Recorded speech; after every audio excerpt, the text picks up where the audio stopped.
My sister planned her wedding for my graduation day. She got exactly the attention she wanted. Can you imagine the ultimate betrayal?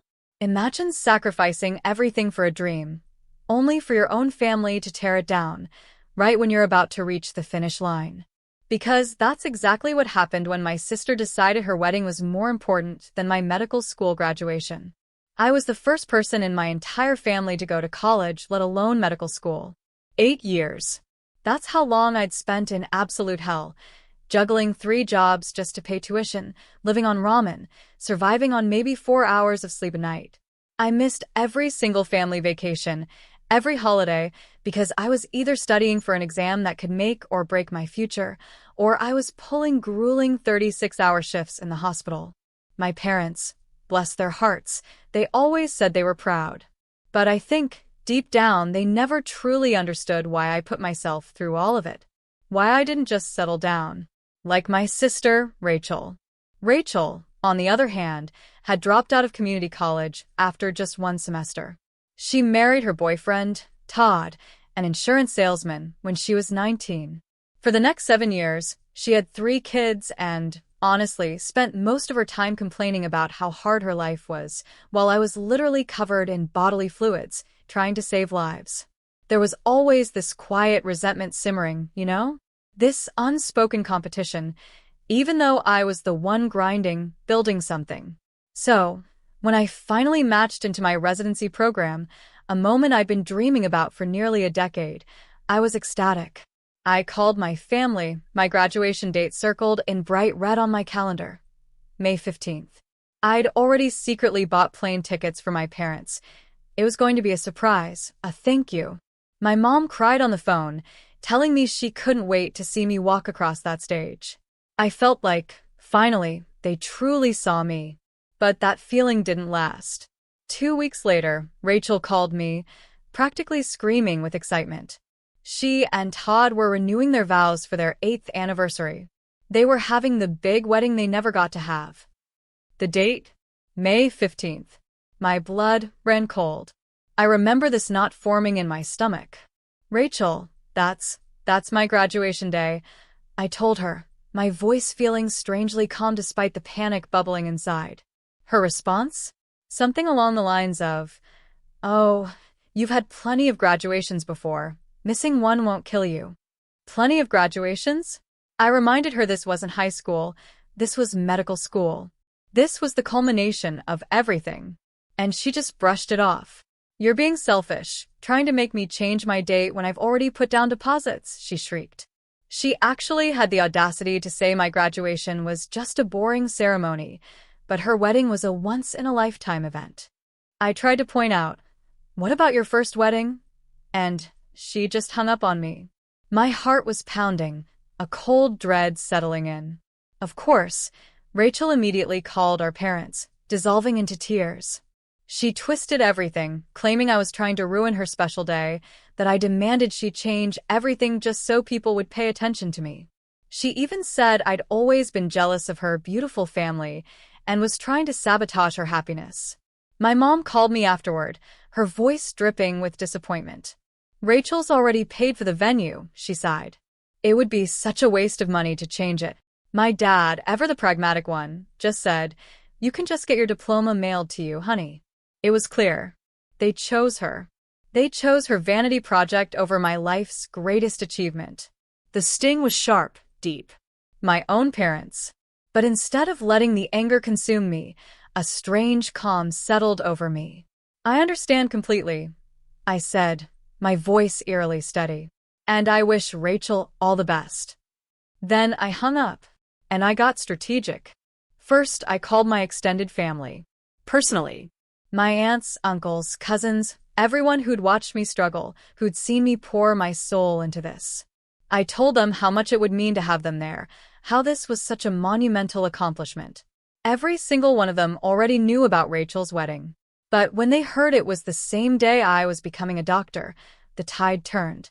Every single one of them said they'd rather come to my graduation. My Uncle David, who had actually paid for some of my textbooks way back when, practically snorted, "I wouldn't miss seeing my investment pay off for anything." Even my grandmother, who Rachel was apparently counting on to pay for her elaborate flower arrangements, firmly stated she'd rather see her granddaughter become a doctor than watch Rachel get married again to the same man. Then I reached out to all our family friends, the ones who'd known us since we were kids. I told them about the 8 years of sacrifice, the excitement of finally being done. And again, they all chose my graduation. Even Rachel's own godmother, bless her heart, said she'd already been to one of Rachel's weddings and certainly didn't need to see another. But the absolute best part? That was calling Todd's parents. They'd always felt bad that they'd missed my white coat ceremony years ago because of one of Rachel's legendary tantrums. When they heard she scheduled her vow renewal over my medical school graduation, Todd's mom was furious. "Rachel is selfish," she declared, her voice trembling with indignation. "We will be at your graduation to support someone who actually accomplished something." 2 weeks before the big day, Rachel's guest list had shrunk from 150 to about 20 people. She called me, sobbing, demanding I tell everyone to come to her wedding instead. I played dumb. "Oh, I thought you didn't want selfish people at your celebration anyway." She tried to get our parents to force people to choose her, but my mom was too embarrassed to call anyone after they'd already picked my graduation. The venue required a minimum head count Rachel couldn't meet. So she had to call it off. The wedding, the vow renewal, whatever it was, canceled. The week after Rachel canceled everything, my phone stayed quiet. Crickets. No calls from my parents, no texts from Rachel. Nothing. It hurt, even though I knew I'd orchestrated it. The silence felt heavy. But then, the others started reaching out. My extended family kept confirming. "What time's graduation? Where should we meet you afterward?" My aunt called, excited, saying she was bringing my cousins. My uncle texted, "Need anything else before the big day, Doc?" Each confirmation felt like a small win, a balm to the wound, but the quiet from my immediate family still sat like a stone in my chest. Then Thursday morning my grandmother called. Her voice sounded different, sharper, as I made coffee in my tiny apartment. She told me she was bringing me something special for graduation, something that will make up for all the years your parents overlooked what you've accomplished. She didn't say it directly, but I could hear the anger simmering beneath her words. She was mad on my behalf. And knowing someone in my family actually saw how wrong this whole situation was, my throat tightened. I spent most of that week buried in textbooks in the medical school library, cramming for my final exams. The building was almost empty, most students having finished, but I liked the quiet. I could spread out across an entire table.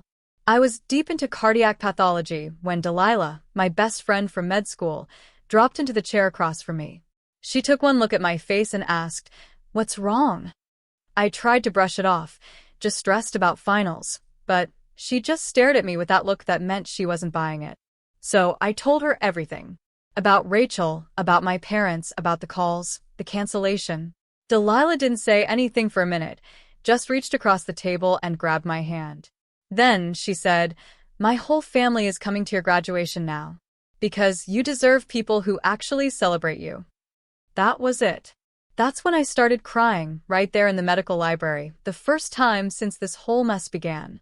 She hugged me across the table while I ugly cried into her shoulder, and I realized I'd been holding everything in for weeks. 2 days later, my residency program director, Dr. Newell, called me into his office. My stomach dropped. Oh God, what did I do? I was sure I'd messed something up, missed a deadline, or failed some obscure requirement. I walked down the hallway, heart pounding, replaying every possible mistake. But when I sat down, he just smiled. He said the hospital staff had heard about my family situation through the grapevine and they were planning something special for graduation day. I must have looked confused because he then told me how everyone had been talking about me, how I worked 3 jobs while doing rotations, how I never complained, never asked for special treatment. "Watching you excel despite everything," he said, "it taught me more about dedication than any textbook ever could."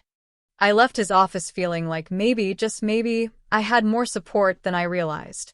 That evening, Todd called me. That completely shocked me. We'd never really talked one-on-one. He was always just Rachel's husband, a quiet presence. He apologized for Rachel's behavior. I tried to talk her out of picking May 15th, he admitted, his voice tired, worn down in a way I'd never heard before. Then, almost like he didn't mean to say it out loud, he mentioned marriage counseling. That surprised me more than anything. Rachel always painted their relationship as perfect, like they never fought.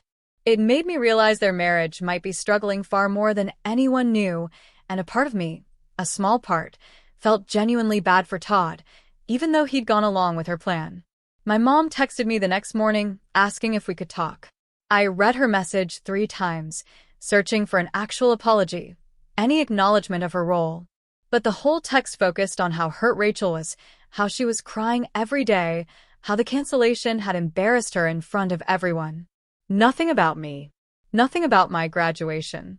Nothing about dismissing 8 years of my life. I waited a few hours before responding, then typed out a short message. I'm happy to talk after graduation, when I have more time. I hit send and something shifted inside me. She didn't text back right away. When she finally did, it was just a simple, okay. She knew. She knew she had no leverage anymore. Nothing to bargain with. 3 days before graduation, my uncle took me to dinner at a nice Italian place. We talked about my residency placement, my specialty. Then, he pulled an envelope from his jacket pocket and slid it across the table. Inside was a check for the exact amount of my remaining student loan balance from my final semester. My hands started shaking. He told me that watching me succeed despite my parents' lack of support reminded him of putting himself through school years ago. He said he was proud to help me start my medical career without that debt hanging over me. I tried to argue, to say it was too much, but he waved me off. Just accept the gift, he insisted. I hugged him in the parking lot, unable to stop saying thank you. It felt like a lifetime of weight lifting off my shoulders. The next day, I saw Rachel's social media post between study sessions. She'd written this long, dramatic thing about family betrayal, about how people who were supposed to love you could turn their backs when you needed them most. She was clearly trying to make herself look like the victim, painting me as the bad guy who ruined her special day. But as I scrolled through the comments, I watched her plan backfire in real time. Person after person congratulated me on medical school instead of sympathizing with her. Even some of her own friends pointed out that scheduling over someone's medical school graduation was selfish. One of her college roommates wrote, "Rachel, you should have known better." I checked back 2 hours later. The post was gone. Deleted. That afternoon, Delilah's mom, Christina, called and invited me to their house for dinner. "I want to do something special," she said, "since your own family isn't stepping up." When I got to their house that evening, the whole Garrison family was there: Christina, her husband Roman, Delilah, and her sister Riley. They'd made my favorite foods, bought a cake that said, "Congratulations." Christina hugged me at the door like I was one of her own kids.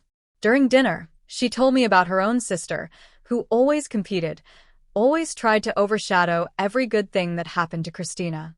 "Sometimes," she said, her eyes warm, "the family you choose matters more than the family you're born into." Roman nodded, adding, "Blood doesn't automatically mean loyalty." Sitting there, surrounded by people who genuinely cared about my success, I felt less alone than I had in weeks. The day before graduation, my dad called. I almost didn't answer, but something made me pick up. He apologized. Actually said the words, "I'm sorry." He admitted they got caught up in Rachel's drama without thinking about how much my achievement meant. His apology sounded real, like he genuinely felt bad. But then he started making excuses. "Rachel's so emotional. We were just trying to support both daughters equally." I told him I accepted his apology and I meant it. But I also knew things between us had changed in a way that couldn't be undone. He seemed to understand that. He got quiet for a minute before saying he loved me and hoped I had a great graduation day. My grandmother arrived in town that evening and immediately insisted on taking me shopping for a celebration outfit. She wanted me to look amazing for the graduation dinner. At the department store, she picked out this beautiful dress I never would have bought for myself. At the register, she pulled another envelope from her purse. She said she'd been saving for this moment, wanting me to have something for my future that I could use however I wanted, without feeling guilty. I opened it in the car and the amount inside made me gasp. It was enough to cover my security deposit and first month's rent for an apartment near the hospital where I'd be doing my residency. My grandmother squeezed my hand. "You've earned every bit of it, honey, through sheer determination. I'm proud to help you start this new chapter." May 15th dawned with sunlight streaming through my apartment window. I woke up without the heavy weight in my chest I'd been carrying for weeks. Delilah texted, "Picking you up in an hour." I pulled my graduation gown from the closet. The dark blue fabric felt smooth under my fingers. I took my time getting ready, doing my hair and makeup, something I hadn't bothered with much during med school. Delilah arrived exactly when she said she would, coffee in hand. We sat at my small kitchen table, sipping our drinks, as she recounted her parents' frantic argument about what time they needed to leave to get good seats. Her mom wanted 2 hours early. Her dad thought one was plenty. They compromised on 90 minutes. Delilah squeezed my hand again. "My parents have been talking about you all week. They're so excited." She paused. "They already think of you as their bonus daughter, you know, after all the time you've spent at our house." Something in my throat got tight. I realized I'd built something real during these 8 years. Something that went beyond just getting through school.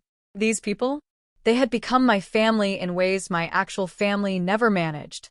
We drove to campus with the windows down, music blasting. The parking lot was already filling up. Graduates in their blue gowns streamed towards the auditorium. We found our assigned spots in the staging area. The dean's assistant checked our names, handed us our programs. I found my name printed there, and it all suddenly felt real. Delilah adjusted her cap next to me, talking about the party her parents were planning. The coordinators started organizing us alphabetically. I ended up between two people I barely knew. The music started, and we began filing into the auditorium. The lights were bright, a murmur of voices from the audience. We walked down the center aisle. I kept my eyes straight ahead at first, but then I couldn't help it. I looked out. My grandmother sat in the front row, wearing the vibrant purple dress she'd bought specifically for today. My Uncle David was next to her with his wife. Todd's parents were 3 seats down. I saw my aunt and 2 of my cousins. The entire Garrison family took up 2 full rows on the left side. Christina caught my eye and waved. Behind them, I spotted several people from the hospital, 3 nurses I'd worked with, still in their scrubs, probably on break between shifts. I scanned the rest of the crowd. More familiar faces, extended family friends who'd known me since I was little. The support in that room felt bigger, warmer, more overwhelming than I could have ever imagined. When they called my name, I walked across the stage, my heart soaring. I took my diploma from the dean. The applause was thunderous. I looked out, and my grandmother was standing, clapping harder than anyone else. Others in the front row stood too. The moment stretched out, longer than it probably actually lasted. Every missed family vacation flashed through my mind. Every night I'd chosen studying over sleep. Every time my parents suggested I should just get married instead. All of it led to this stage, this diploma, this applause. From people who actually understood what I'd accomplished. I walked back to my seat, holding the diploma folder in both hands. The rest of the ceremony passed in a blur. When it ended, we all threw our caps in the air, a sea of blue. People flooded towards the exits to find their families. I got swept along until I made it outside where everyone was taking pictures. My grandmother found me first. She wrapped me in a hug that lasted several seconds. "I've never been prouder of anyone in my entire life," she whispered. My uncle came up next, shook my hand formally, then pulled me into a hug too. His wife dabbed at her eyes with a tissue. "I always knew you'd make it," she said, "despite your parents' lack of support." She didn't say it meanly, just stated it as a fact. Todd's mother was next. She hugged me, holding on for a long moment. When she pulled back, she looked me in the eyes. "I'm so sorry your own mother isn't here to see this," she said, her voice soft, "but I'm honored to stand in." Her kindness cracked something in my careful composure. My eyes got wet, and I had to blink several times. She squeezed my hand and smiled. The Garrison family surrounded me after that. Christina hugged me like I was her own kid. Roman patted my shoulder. Riley took about 50 pictures. Delilah stood next to me, grinning, as her family made us pose together. We spent 20 minutes taking pictures with different combinations of people. My grandmother insisted on photos with just the two of us. My uncle wanted one with his whole family plus me. The hospital staff who'd come found me, congratulated me, then headed back to their shifts. One of the nurses told me she'd specifically traded shifts so she could be there. The whole scene felt overwhelming, in the best possible way. Christina announced that she'd made reservations at a nice Italian restaurant downtown for 6 o'clock. She'd reserved a private room that could fit everyone. My grandmother said it sounded perfect. We all agreed to meet there. I rode with Delilah again. Music turned up loud, singing badly to songs we'd listened to during late-night study sessions. At the restaurant, the private room was already set up with a long table for 20. Appetizers were waiting. Everyone found their seats, plates were passed. The conversation grew loud, multiple people talking at once. I sat between my grandmother and Delilah, right in the middle of it all. Christina stood up, tapped her glass with a fork, and the room grew quiet. She said she wanted to make a toast. She talked about how proud she was to watch me achieve my dreams through pure determination. She mentioned the late nights I'd spent studying at their house when I needed a quiet place to work. Watching her never give up, Christina said, her voice warm, taught my own daughters important lessons about following through on goals, even when things get hard. Roman stood up next, adding his own stories, about finding me asleep at their kitchen table at 2 a.m., surrounded by textbooks. I've never met anyone with as much focus and drive, he said. My face felt hot. Everyone raised their glasses and drank. My grandmother reached over and squeezed my hand under the table.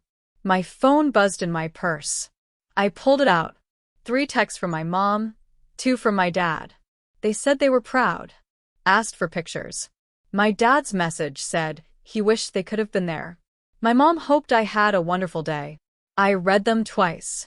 The words felt empty. After they'd missed the actual event, their hollow congratulations meant nothing. I selected a few photos from my camera roll, sent them without a message. My mom immediately responded with heart emojis. My dad called, but I let it go to voicemail. I put my phone back in my purse, picked up my fork.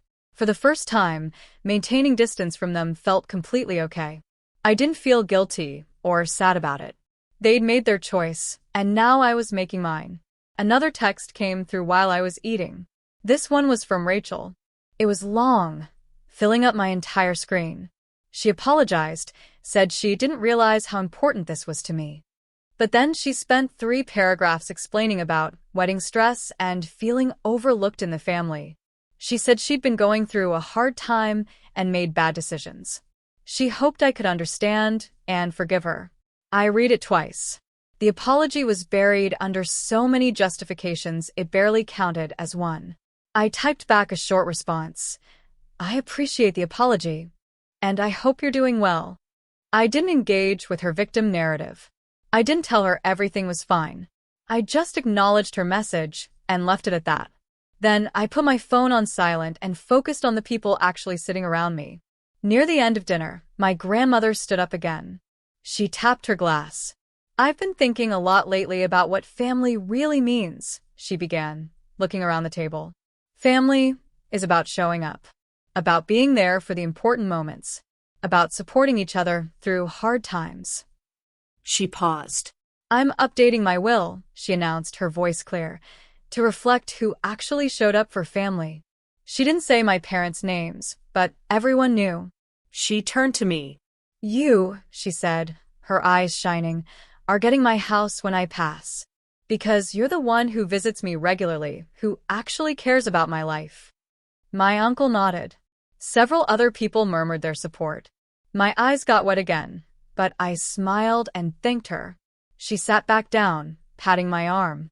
The restaurant door opened, and I looked up. Dr. Newell was walking into our private room, still in his white coat from the hospital. He came over to my seat, congratulated me personally. He said the hospital was excited to have me start residency next month. He'd been impressed with my performance during rotations and thought I'd make an excellent physician. He mentioned that my ability to handle family drama while maintaining professional excellence showed the kind of character they wanted in their doctors. He stayed for about 10 minutes chatting with different people. My grandmother asked him about the residency program. Christina told him how proud they all were. When he left, he shook my hand again. "See you in 4 weeks, doctor." The dinner lasted another hour. People shared stories, laughed. My uncle told embarrassing tales about me as a kid. Delilah talked about our first day of medical school, both terrified. Riley mentioned the time I fell asleep during a study session and drooled on my textbook. The whole night felt warm and right. These were my people. This was my family. Not because we shared blood, but because they'd chosen to show up for me when it mattered. 2 weeks passed quickly. I moved into my small apartment near the hospital, using my grandmother's gift. It was tiny, but it was mine. My first day of residency started at 5 a.m. I showed up 15 minutes early and found 3 other residents already changing into scrubs. We headed to morning rounds together. The work was intense from the first minute. During a rare break around midnight, I sat in the resident lounge with 2 of them. We were all exhausted. One mentioned her family didn't understand her crazy hours. Another said his parents still asked when he was going to get a real job. I told them about my complicated family situation, about my sister scheduling her wedding on my graduation day. They both nodded like they understood completely. The first resident said her brother did something similar, trying to overshadow her med school acceptance. The other talked about family members who'd stopped talking to him when he chose medicine over the family business. We sat there for 20 minutes sharing stories. I realized this experience was way more common than I'd thought. Medical school and residency came with sacrifices not everyone understood or respected.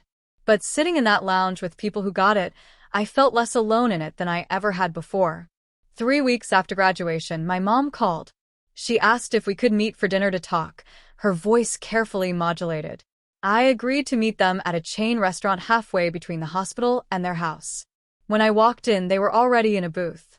My dad stood up, looking unsure if he should hug me. We ordered, making small talk about the weather and my apartment, until the server left. Then my mom started explaining how they'd been in a tough spot, wanting to support both daughters. My dad said they thought I'd understand, since you're always the responsible one. They talked about Rachel's deposits, how excited she'd been. My mom mentioned how embarrassed they felt when relatives asked why they weren't at my graduation. Every explanation sounded weak, even as they said it. I watched them squirm, and it hit me. They were more worried about how they looked to extended family than about how they'd made me feel. When they finished, I put down my fork. "I forgive you," I told them. My mom's face lit up for a second before I continued. "But our relationship will be different now. I can't rely on you the way I hoped to. I need people who show up for me without having to be convinced, and that wasn't you." My mom started crying. My dad looked down at his plate, his jaw tight. Neither of them argued or made excuses. I didn't reach across the table or tell them it was okay. I just sat there and let them sit with what I'd said. The rest of dinner was quiet. We talked about safe things, my grandmother's health, my uncle's new job. When we left, my mom hugged me, whispering, "I'm sorry." I hugged her back, but said nothing else. Rachel's text came 2 weeks later, asking if I wanted to get coffee. I almost said no, but something made me curious. We met at a shop near her house. She looked tired, in a way I hadn't seen before. She ordered a latte. She started talking about how hard things had been with Todd lately. He'd been distant since the wedding got canceled. Then she looked at me. "I've been jealous of you for years," she admitted. Watching everyone pick my graduation over her wedding, she said, made her realize people thought she was selfish. She talked about feeling like she'd wasted her 20s while I was building something real. It was the most honest she'd ever been with me. She didn't fully apologize or take complete responsibility, but she came closer to real self-awareness than I'd ever seen from her. I told her I appreciated her honesty. We talked for another hour about her kids, my residency. It wasn't like we were suddenly best friends, but something shifted between us. When we left, she hugged me. "I'm proud of you," she said. And for the first time, I believed her. 3 months into residency, my life started feeling like it truly belonged to me. The Garrison family invited me to Sunday dinners every week. Christina always made sure to cook something she knew I liked. My grandmother called me every few days, just to chat about her garden or book club. The other residents became my daily support system, people who understood the exhaustion, the excitement of what we were doing. My relationship with my parents stayed complicated. We talked on the phone every couple of weeks, but there was a distance now. Rachel and I texted sometimes about normal sister things. Nothing was perfect or completely fixed, but I didn't need it to be. I had people who genuinely celebrated my success. I had a career I'd worked 8 years to build. I had a family I'd chosen, and who'd chosen me back. Standing in the hospital at 2 a.m. after saving someone's life, I felt genuinely happy with the doctor I'd become and the life I was building. So, I've shared my story. It was a tough road, and not what I expected, but it taught me so much about what family truly means. Have any of you ever had to choose your own family or set tough boundaries with the people you're related to? I'd really love to hear your experiences in the comments below.